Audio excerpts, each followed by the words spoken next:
A few weeks ago, I was reading through some course evaluations from one of the graduate level intelligence courses that I teach when I came across a comment that made me stop for a second. Now, for context, I don't actually know which students write what in their feedback, though in some cases I can certainly make an educated guess, and I don't get their feedback until the course is complete and the grades are submitted. They also don't get their grades until the feedback is closed. Now, generally speaking, the feedback on this course is positive. I try to make it relevant and interesting, and I use a lot of different teaching modalities and examples that run the gamut. But in this case, I had one student who wrote that the pop culture references I used throughout the course felt irrelevant. And interestingly, that is one of the things that most students comment on favorably. And if I'm being honest, my first reaction was probably the same reaction most instructors have when they encounter criticism of something they put a lot of thought into. Ouch. But as anyone in intelligence knows, feedback is a gift. So, although this seems like a bit of an anomaly, and I wasn't sure I necessarily agreed with the student's conclusion, I decided to approach it the same way I'd approach an intelligence problem. Not defensively, but curiously. And I found that doing so forced me to articulate some things that I usually take for granted. So I started asking questions, not of the student, but of myself. Why do I teach this way? Why do I spend time connecting intelligence concepts to Disney movies, Marvel films, current events, workplace dynamics, and everyday decision-making? Every module has learning objectives, but was I actually achieving them, or was I creating a disconnect between what I intended students to learn and what they were taking away from the course? What was it that seemed to have stood out to this student? Why might those examples have felt irrelevant to this student? And perhaps most interestingly, why were those the examples that she remembered? Because this wasn't a course where we spent the entire semester analyzing Disney movies. We covered the Cuban Missile Crisis, Iraq WMD, the coast bombing, cognitive bias, structured analytic techniques, tradecraft standards, intelligence failures, decision-making under uncertainty. And yes, we talked about Dr. Strange. Yet somehow the pop culture references were what stuck, which, ironically, may have been one of the most intelligence-related things that happened all semester. Welcome to the Unknown Knowns, where intuition meets tradecraft. I'm Dr. Angela Lewis, and this is a space for people who think for a living. Intelligence professionals, leaders, and decision-makers navigating complexity, uncertainty, and imperfect information in a fast-paced world. Each week, we'll explore how intuition, bias, and judgment shape the way we make sense of complexity, and how to get better at it. This week, we're talking about schemas, salience, and one of the most overlooked challenges in professional judgment, recognizing familiar patterns in unfamiliar places. It started with a piece of student feedback. It ended with a much bigger question. When does an intelligence concept stop being an intelligence concept and become a way of understanding the world? Because honestly, I think that's where the real value of thinking like an intelligence professional begins. One of the biggest misconceptions about intelligence is that the skills we develop somehow belong exclusively to intelligence work. We talk about cognitive bias, groupthink, mirror imaging, overconfidence, anchoring, availability heuristic, and how all of these show up in our briefings and in intelligence assessments. And over time, it's easy to start thinking that these are intelligence problems, but they're not. They're human problems. Intelligence just happens to be one of the environments where those cognitive tendencies become especially consequential. Leadership is another. Because confirmation bias doesn't care whether you're assessing a foreign adversary, evaluating a job candidate, arguing with your spouse, deciding whether your teenager's story actually makes sense, or determining which news source to trust. Your brain is still your brain. Anchoring doesn't disappear when you leave the office. Neither does overconfidence. Neither does motivated reasoning. Neither does groupthink. The same cognitive machinery that influences intelligence assessments is influencing nearly every judgment you make throughout the day. And that's why I use examples from outside intelligence. Not because I think Legally Blonde is equivalent to Iraq WMD. Interesting concept, but no. It's because the underlying cognitive mechanisms are often eerily similar. The context changes, but the psychology doesn't. Take confirmation bias. We can see it in the Iraq WMD scenario, and in the coast bombing. We could also see it in hiring decisions, organizational strategy, political debates, and even the information that we consume online. And once you recognize the pattern, what looked like 5 different problems starts to look like the same problem wearing 5 different outfits. In cognitive psychology and educational theory, this is closely related to the idea of schema formation. Schemas are mental frameworks that help us to organize information and make sense of the world. Novices tend to organize knowledge around surface features. They see a rock WMD, a hiring decision, a social media debate, and a Marvel movie as 4 completely different things. Experts tend to organize knowledge around underlying principles. They see uncertainty, confirmation bias, groupthink, competing hypotheses, and these other recurring dynamics that cut across seemingly unrelated situations. In other words, expertise isn't just accumulating more examples, it's building richer mental models that allow you to recognize the same underlying structure across very different contexts. As I mentioned earlier, one of the examples I use in class is Dr. Strange. Not because Marvel movies are intelligence training, though I suppose there are way worse ways to spend a Saturday, but because Dr. Strange presents us with something that doesn't exist in the real world: perfect information. In Infinity War, Strange examines more than 14 million possible futures before identifying the single path that leads to victory. Think about that for a second. 14 million possible futures. As intelligence professionals, that's either completely overwhelming or absolute nirvana. Probably both. Because we never get 14 million futures. We rarely get even close to complete information, much less certainty. Most of the time, we're operating with ambiguity, competing hypotheses, information gaps, conflicting reporting, time constraints, and significant uncertainty. In other words, bounded rationality. Dr. Strange is fascinating precisely because he gets to do the thing intelligence professionals and leaders secretly wish they could do. Because whether you're producing intelligence or leading an organization, you're ultimately making decisions with incomplete information. He gets all the information. He gets to see every branch, every outcome, every possibility. The lesson isn't that we should aspire to be Dr. Strange. The lesson is understanding what makes him fictional: perfect foresight, complete information, and the ability to see every possible outcome before making a decision. We get uncertainty, fragments, and a deadline. And that's why tradecraft matters. That's why structured thinking matters. That's why we challenge assumptions, identify gaps, and examine alternative explanations. Because unlike Dr. Strange, we don't get to see 14 million futures before making a judgment. But we have to make a decision anyway. But here's the part that I find most interesting. The same lecture that discussed Dr. Strange also discussed Iraq WMD, intelligence failures, cognitive bias, uncertainty, and tradecraft. Yet the thing that stood out was the Marvel example. And that got me thinking about something psychologists refer to as salience. Salience is simply the tendency for certain pieces of information to stand out more than others and therefore receive disproportionate attention, memory, or weight in our thinking. Social psychologists Shelley Taylor and Susan Fiske wrote extensively about how salient information captures our attention and shapes our judgments, while Kahneman and Tversky showed us that what is most memorable or mentally available often feels more important than it actually is.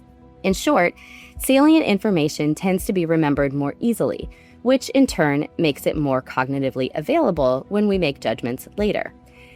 In intelligence, we encounter this all the time. A dramatic piece of reporting may receive more attention than a dozen mundane reports that collectively tell a more accurate story. A vivid event may feel more probable than a statistically common one.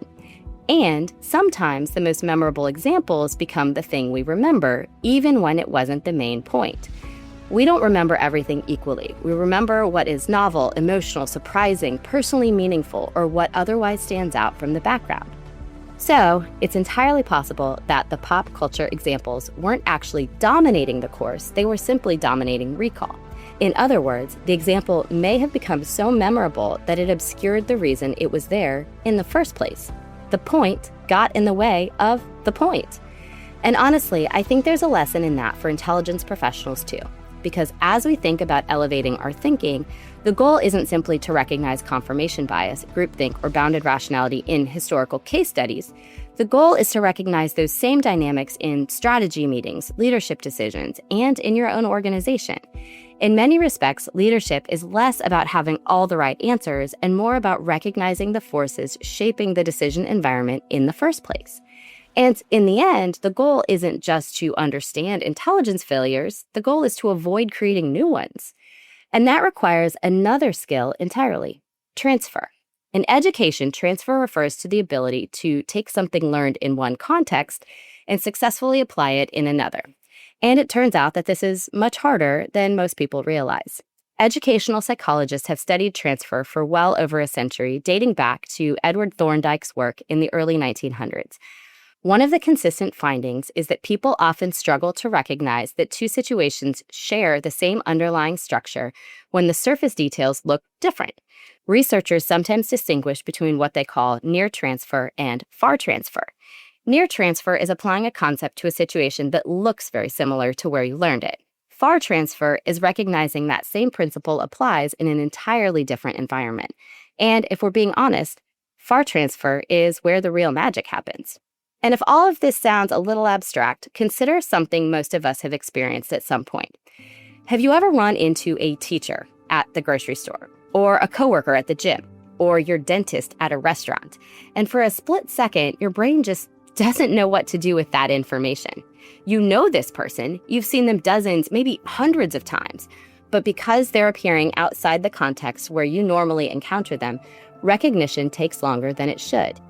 Psychologists have long observed that context plays an important role in how we encode and retrieve information. We don't just remember people, concepts, and experiences in isolation. We remember them as part of larger mental frameworks, or schemas, that help us recognize and organize the world. When something appears where we expect it, recognition is easy. When it appears in a different context, our brains sometimes struggle to connect the dots. The same thing happens with ideas. In many ways, that's the challenge at the heart of expertise. Also, a word of caution. Once you start thinking about cognitive biases beyond intelligence contexts, you will likely start seeing them everywhere. This does not mean you should spend the next family dinner explaining everyone else's cognitive biases to them. Trust me on this, that is a fast path to eating alone. But beneath the humor is a more serious point. The ability to recognize these concepts outside of the context in which they were learned is not simply an educational outcome, it's a professional competency. In fact, I would argue that this is one of the characteristics that separates genuine expertise from simple familiarity with a subject. Anyone can memorize a definition or identify a cognitive bias when they're told where to look.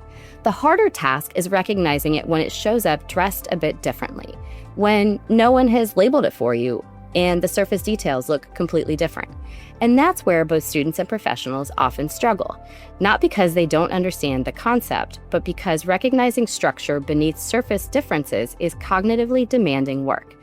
People who can discuss groupthink in historical failures but fail to recognize it inside their own teams. People who can explain bounded rationality to others while becoming frustrated with imperfect information in unrealistic timelines. The challenge isn't understanding the concept. Again, the challenge is recognizing when it shows up wearing different clothes. And that, in my view, is one of the defining characteristics. So expertise isn't just accumulating examples. It's building better mental models, frameworks that allow you to recognize those same underlying structures in those seemingly unrelated situations. Better frameworks for understanding uncertainty, complexity, and human judgment. Because once those frameworks are in place, then you start seeing the same patterns everywhere. You stop thinking in terms of isolated case studies and start thinking in terms of underlying dynamics. Those frameworks help you to navigate new situations more effectively because you are no longer starting from scratch each time. Instead, you begin recognizing common themes: bias, uncertainty, assumptions, incentives, information gaps, decision-making under pressure. And this matters far beyond the classroom. In fact, if you're someone transitioning into leadership or maybe into intelligence from another field, or moving from the public sector to the private sector, from academia into practice, or even from a seemingly unrelated profession, this is exactly the skill that underpins the idea of transferable skills. The people who make those transitions most successfully aren't necessarily the ones with the most directly relevant experience. They're often the ones who can identify the underlying skills, mental models, and ways of thinking they've already developed and recognize how those capabilities apply in a new environment. A military officer may already understand decision-making under uncertainty. A journalist may already understand information validation and source evaluation. A researcher may already understand hypothesis testing and evidence-based reasoning. A business leader may already understand incentives, organizational behavior, and stakeholder dynamics. In fact, many leadership challenges are fundamentally exercises in sense-making, interpreting incomplete information, navigating uncertainty, balancing competing priorities, and making decisions without the benefit of perfect knowledge. The context changes, the language changes, the acronyms certainly change, but many of the underlying cognitive skills remain remarkably similar. And in many ways, that's what transfer is all about. For me, one of the most rewarding moments as an instructor is when students start seeing quote-unquote intelligence concepts outside of the classroom, which is exactly why I bring in Olaf and Elle Woods and ask them to find examples of their own as well, in intelligence, in current events, or in pop culture. Not because I want my students analyzing Disney movies, but because it signals that something deeper is happening. They're beginning to internalize the concepts. And honestly, that's when cognitive bias stops being a chapter in a textbook and bounded rationality stops being an academic theory. It's when structured thinking becomes a habit rather than an assignment. You start recognizing anchoring in budget discussions, groupthink in leadership meetings, cognitive biases in everyday decision-making. You start recognizing uncertainty everywhere, and you become a little bit more comfortable navigating it. At that point, you're no longer memorizing intelligence concepts. You're developing judgment, the kind of judgment that makes better analysts, better leaders, and ultimately better decisions. And that, I think, is ultimately what intelligence education should be about, whether for students or for professionals. But the goal isn't simply to create people who can perform analysis or walk through the steps of a structured analytic technique. The goal is to develop people who can think more clearly in a world filled with uncertainty. People who can question assumptions, people who can recognize bias, people who can evaluate information critically, people who can make better decisions when the answers aren't obvious. Because cognitive bias and all of these other things that we're talking about aren't just intelligence problems. Like I said, they're human problems. Uncertainty isn't an intelligence problem, it's a leadership problem, a business problem, and ultimately a human problem. And when the rubber meets the road, the best intelligence professionals aren't the ones who can recite the clearest definitions of concepts. They're the ones who internalize the lessons so completely that they can identify them wherever they might show up. In boardrooms, in politics, in organizations, in social media, in relationships, and most importantly, in their own thinking. That's the point. Not the movies, not the examples, the thinking underneath them. And once you start seeing that, you realize that intelligence isn't just something you do at work. It's a way of engaging with complexity, a way of engaging with uncertainty, and ultimately, it's a way of engaging with the world. Thanks for listening to The Unknown Knowns. If this episode made you think or rethink, share it with a colleague or friend who's ready to level up their tradecraft. Subscribe for more short, sharp conversations about the art and science of professional judgment. Until next time, stay curious, stay grounded, and keep turning intelligence into impact.